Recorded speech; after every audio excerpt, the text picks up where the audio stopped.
बता दें कि पूर्व केंद्रीय मंत्री पशुपति पारस ने साफ तौर पे कह दिया है कि चिराग पासवान के साथ अब राजनीतिक समझौता आगे भविष्य में नहीं होगा। दोनों के रास्ते अलग अलग हो चुके हैं। नमस्कार, मैं हूं संजीव और आप देख रहे हैं आप तक न्यूज। अगर आप हमारे चैनल पर नए हैं तो चैनल को जरूर सब्सक्राइब कर लें। बता दें कि गुरौल में पूर्व केंद्रीय मंत्री पशुपति कुमार पारस ने कहा है कि चिराग पासवान के साथ कभी भी राजनीतिक समझौता नहीं हो सकता है।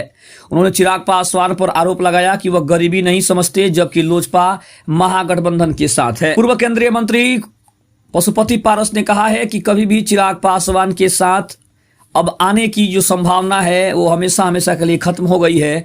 हमने गरीबी देखा है। चिराग जन्म से ही सोने का चम्मच लेकर पैदा लिया है, उसे गरीबी के बारे में क्या मालूम है। वे गुरुवार शाम एक निजी कार्यक्रम में शामिल होने के बाद पत्रकारों से बातचीत कर रहे थे। उनका कहना है कि लोजपा महागठबंधन के साथ है और रहेगा। साथ ही साथ उन्होंने ये भी कहा कि लालू जी छोटे भाई की तरह मानते हैं। इस मौके पर सारे कांग्रेस के प्रवक्ता भी थे और साथ ही साथ कई सारे पार्टी के अध्यक्ष भी थे। इसके अलावा पार्टी के कार्यकर्ता भी मौजूद थे।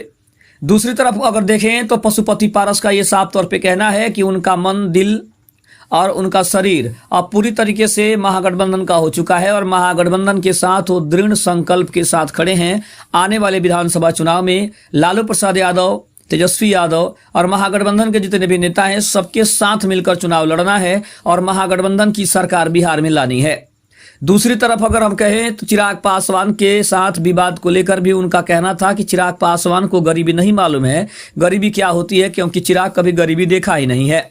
उनका साफ तौर पे कहना था कि हम लोग गरीबी में जन्म लिए हैं, गरीबी में पले बढ़े हैं, इसलिए हमें गरीबी का पता है। लेकिन चिराग पासवान तो कभी गरीबी देखा ही नहीं है, तो उसको गरीबी के बारे में क्या पता है। दूसरी तरफ आने वाले विधानसभा चुनाव को लेकर चिराग पासवान हो या फिर पशुपति पारस हो या फिर महागठबंधन एनडीए के अन्य नेता हो, सभी अपनी तैयारी में लगे हुए हैं और एक दूसरे के ऊपर कटाक्ष करने में लगे हैं। दूसरी तरफ महागठबंधन पूरी तरीके से दबाव बना रहा है कि अब की बार सरकार उसकी बन रही है और 225 से ज्यादा सीटें महागठबंधन जीत रहा है। दूसरी तरफ एनडीए का भी यही दावा है, चिराग पासवान का भी यही दावा है कि अब की बार एनडीए 225 से ज्यादा सीटें बिहार में जीतकर एक बार फिर से सरकार बनाएगी और एनडीए की तरफ से मुख्यमंत्री के चेहरा एक बार फिर से नीतीश कुमार ही होंगे।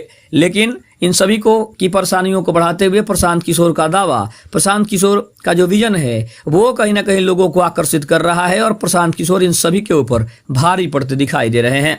खबर अच्छी लगे तो चैनल को जरूर सब्सक्राइब कीजिएगा। तब तक के लिए धन्यवाद।